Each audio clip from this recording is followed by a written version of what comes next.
Oh, hi, everybody. My name is Matt Storrs, and welcome to Mattsplaining. On today's episode, I have an expert on who I'm very excited to speak with. Expert, please introduce yourself and tell us what you're an expert in. Oh, hello. My name is Joe Bates, and I am an expert in the video game Final Fantasy VII.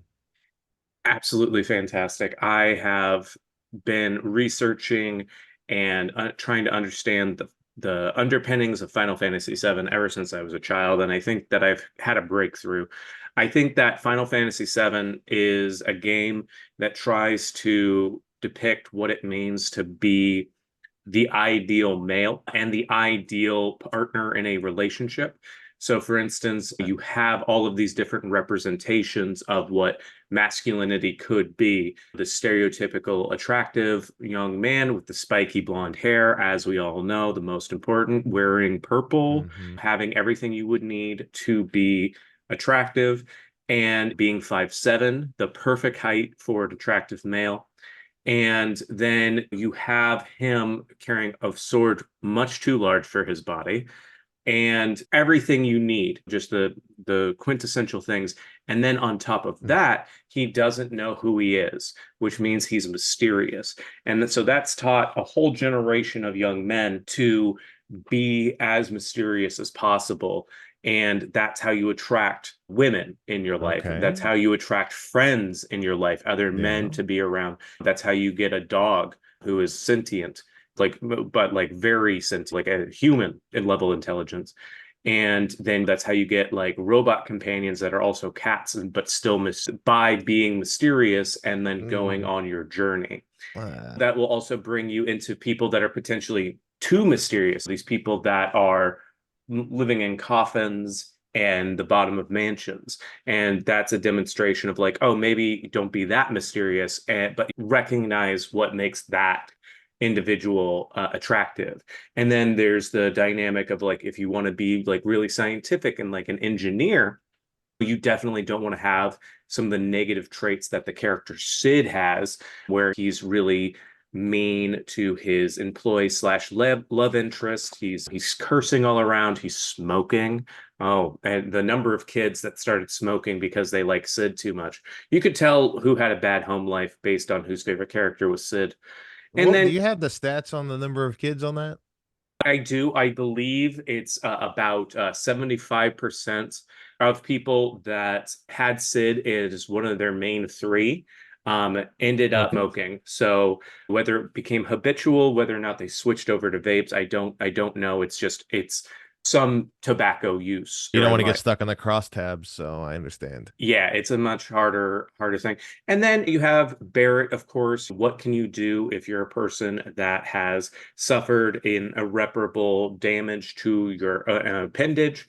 And that demonstrates that you can have adequate, if not amazing, life despite your injuries.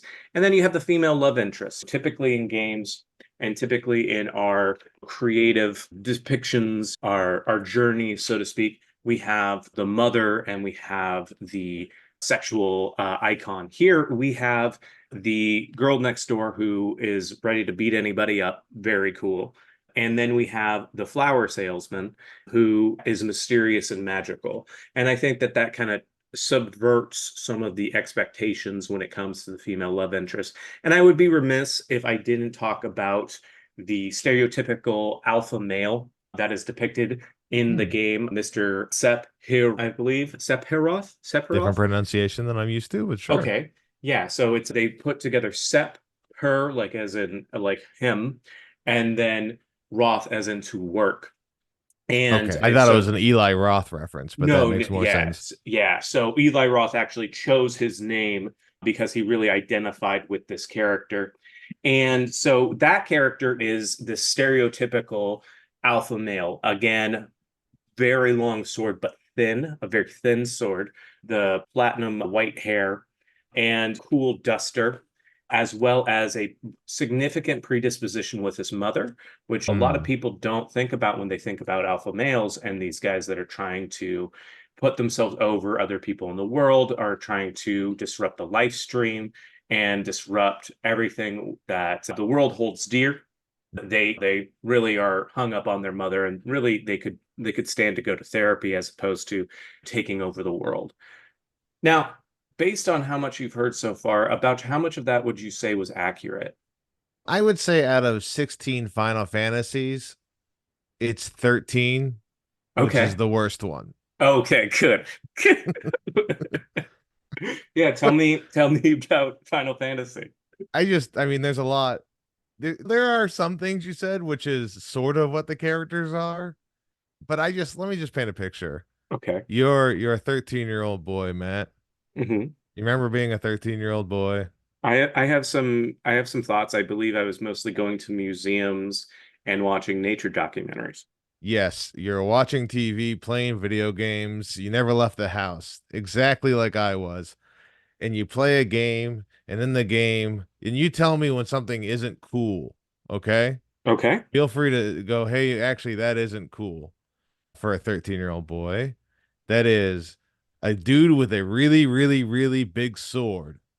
Pretty cool. Yep. A guy with a gun for an arm.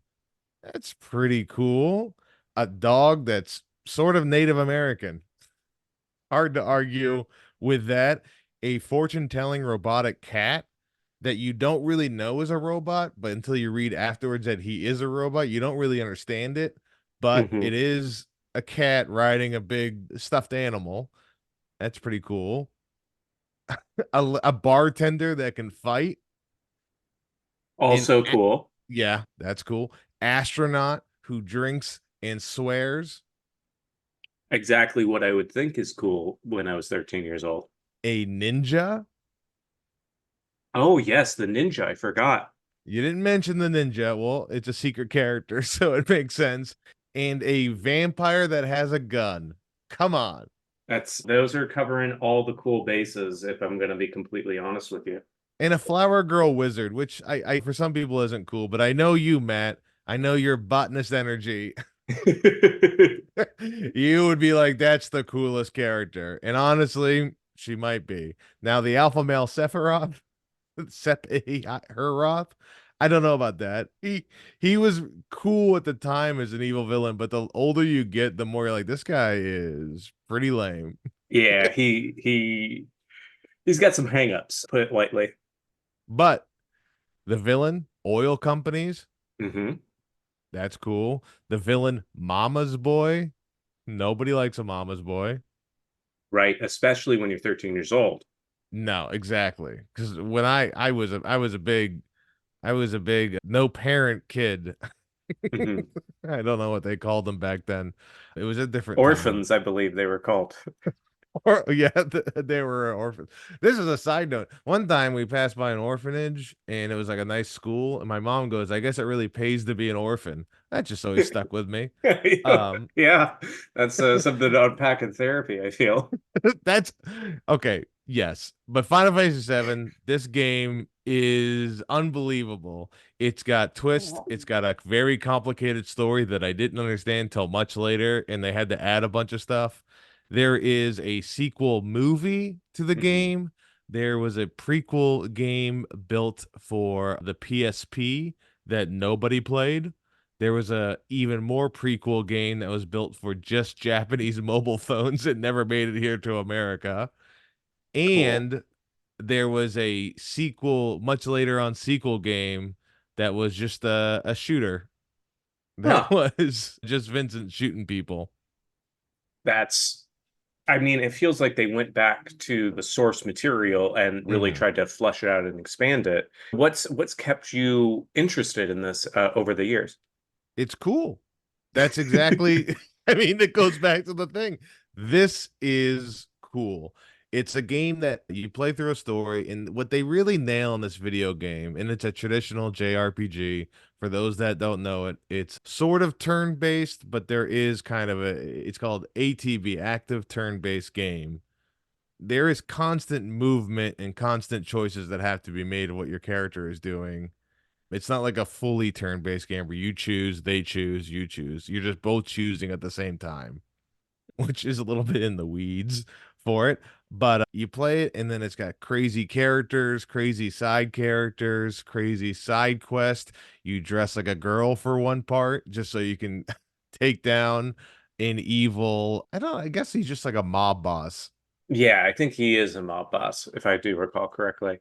Very, very minor character that the mob boss you have to take down by dressing like a lady, and you get that by doing squats and going to what seems to be a brothel. And this is like, as a third kid, like, what the hell is going on? Like, why is this part of the game? You're like, this is great. Playing it again. And then this is all part of like the first 2 hours of the game. And then it goes like, hey, here's the rest of the world, which is great. It's got a place you can do archaeology. You Hmm. love that. You got your whole one man show. I There's a do. place called Bone Village. You dig up bones. That's true. Yeah. And I mean, there's ancient monsters to unravel as well, if I recall correctly. Oh yeah, you got to figure that out. They're all little side quests. Eventually, the Earth itself shoots out huge monsters to help prevent the coming disaster, but they're really just wrecking house. They don't seem to be protecting or stopping anything. They just seem to be killing whatever's in their way. Yeah, Um, that tends to be the way with giant monsters, I feel. yeah, the kaiju community has never really been a support. Right. It's a last ditch effort and you hope that it's going to work, but it's like you don't have as much, control over it as you might wish. It's like if you were trying to screw in a light bulb and you used a gun. Right.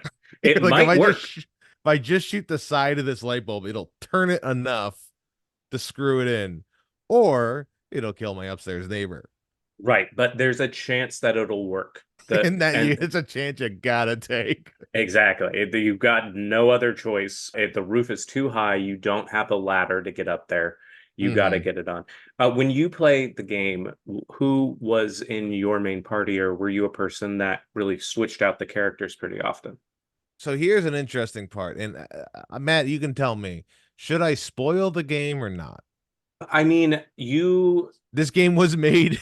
I mean, to be fair, this game came out in 1997. I think that the statute of limitations on providing a spoiler for a game that's that old and then also is so pervasive in society Mhm. I think you can spoil the game. Yeah, so you've had 27 years of, oh my God, I am so old. You've had, jeez, You're not old, you just are seasoned. You are seasoned with experience and enjoyment. I'll die one day. This game, so basically, when I first saw this game, I was at my friend's house and he was playing the game. And the first thing I ever saw was the ending of the game. Oh, wow. And then he goes, and check this out. He went to a different save and showed me when the flower girl gets killed. So the first two things I saw in this game were the two biggest parts of the game. That's crazy. And so when I woke up the next morning, and this is crazy because I'm never like, don't read the last page of the book. You ever meet someone who's like, I read the last chapter first because I have no personality. Right. I was like, I don't know what this game is, but I have to play it. And I woke up at 4 in the morning at this kid's house while everybody's sleeping, snuck down to his basement, and just played this game straight through all the whole Midgar section, which is the first city you start in. Hmm. And I was like blown away. That's amazing. That's I so was great. like, I was like, what is this? I've only played like Super Mario RPG before that, so I never really played RPGs. Hmm. And I was like, this is crazy. This guy's sword is so big, and they're swearing in it. Like, what? I know it's got everything at that point. That's the only thing I need. It's a Yeah. big sword and swearing. And I just was locked in. I played the whole game. All right. Sorry, I didn't play the whole game yet. I convinced my parents that I needed to get a PlayStation because I wanted to play this game. That's And great. what I used is I go to my dad and I go, I need a PlayStation for Christmas. And he goes, why? You have a Super Nintendo, which don't even get me started on the He just aspects doesn't of understand. they just don't get it. I go, I need a PlayStation. And I go, also, you don't need to get me like a boombox or anything because it plays CDs. Great. It's already two things. That's perfect. It's covering all your bases. all CD needs taken care of by this one machine that it will be obsolete in 5 years. But so I get it. I play it. I play through it. I just can't stop thinking about it. I play through it again. It's the only game I ever played again right after I finished it and was just like this. I got the big strategy guide. I followed the strategy guide, the magazine to make sure I didn't miss anything.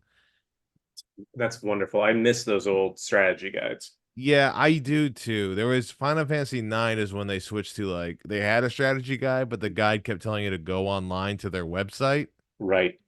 and it was never the same after that. It It really really wasn't. took me away.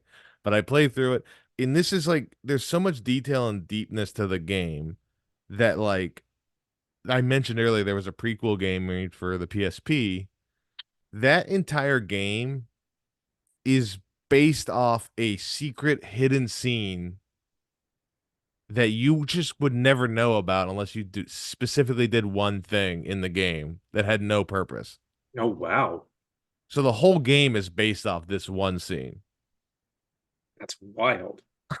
Yeah, and it's like integral to like all of the things they've just remade the game Final Fantasy VII, which Hmm. people have been dying for a long time, and the game is so big, the original one, that they had to make PlayStation 5 games, like three different PlayStation 5 games to cover the remake of it. And they're currently in the second one, which I'm playing right now. My wife hates it because I'm never around and I'm Well, you're forget. around, but you're not present. Oh, I'm not in New York City. I am on Gaia. The first game is basically just this. I would say it takes probably like 5 hours to play in the original. And this game is like 40 hours of that 5 hours. Oh, wow. That's wild. Yeah. That's There's just insane. in the original game, you go through a train graveyard, and all you do is just like get out of the sewers. You walk over to this area. You have to move some trains around, and you get to your next section. But in the remake, it is like a whole dead kid. There's ghosts. They don't know what they're doing, and you're dealing with it, and you're kind of going through trauma, and then you get through it, and you're like, boom. And it's so much longer and so much different than the original, but it doesn't lose the soul of the game. That's great. Um, So, who are some of your favorite characters in the game? Sid Highwind, he wasn't a great role model, didn't know how to treat a woman. And I was like, well, that's how you do it. Women Mhm. just like and you're mean. That Yeah. seems to be, I guess the game will come out later and that'll make sense to me. It's Uh, a direct pipeline. Vincent Valentine, which is the vampire with a gun, was what you mentioned about mysteriousness. Hmm. That's what he was. But the more you play it, you're like, this guy has giant feet that make no sense. That's a good point. I had never thought about his feet. You're right. His feet are crazy long. Yeah, it's like he's got clown shoes on or something. It does. In the movie Final Fantasy VII Advent Children, he's in it, and you're like, see him walking around, like, what the hell is that? Like, why does he have giant feet in this movie? I just saw that in theaters, Advent Children Complete, which is the director's cut, and it Hmm. was amazing. I'm so overwhelmed by Final Fantasy VII stuff that my wife knows the name of Final Fantasy VII. Oh, wow. That's Like not great. and she knows to say the seven part when she's telling me I'm an asshole. I mean, this game is unreal. Basically, I would say the story is one man's journey to get through his terrible trauma and PTSD in the most roundabout way possible. By At any doing point, many games of snowboarding. yeah, in motorcycle driving. At any point, he could go see a therapist and take care of what his real issues are and realize he's lying about his life because for people who don't know, he consumes this other guy's life who saves him. And because he has so much trauma and PTSD, he just assumes that guy's life is his and is just lying to himself and everybody around him. Right. Which And is the quintessential mentality. If you lie to yourself about who you are, people mhm. will be attracted to you. And so I think that it all kind of comes full circle in that regard. Yeah, so it is about being an alpha male. And I mean, Eris was great when she dies. You're just like really, I guess that's part of it. It was the first video game that elicited emotion out of me. Right. And it was such a strong emotion too, because it's so, I mean, maybe not for you because it was the second thing you got exposed to, but like she's like a clear love interest dynamic and she's taken away and it's just so shocking, especially for like somebody that doesn't know the narrative structure of these sorts of things and being Hmm. like, oh my God, like that's you don't do that. You just took away a main character. I mean, everybody tried to figure out how to bring her back. And there was like a bunch of people saying like, "Oh, if you play the game 5 times in a row and make these choices, the sixth time she will survive." And people just lying out of their asses. There was no way to save her, and it was crazy. I don't and, like in that game. It's hard to explain because you see this in movies, and this isn't actors. These are two polygon squares and triangles put together. But you're like, they got chemistry Right. and you're playing as clouds, you're like, oh, this is like you're making choices, so you start becoming this character. You're like, oh, I have chemistry with this character, and she dies, and you're like, oh, and then you have your other friend who probably could have should have chose the whole time. Right. They really kind of just wait for you to Yeah, keep. a little bit. A little unhealthy friend zoning, I'd say. Mm-hmm. But then the side characters, they all have pretty solid backstories that you get through and learn about as it goes on. It's just, I don't know, man. I now that I'm playing again, it's all I think about, and it's just it's really cool to have that childhood like, oh my gosh, this is great, and then 27 years later, they're still making new content for it. People have their Star Wars, their Star Treks.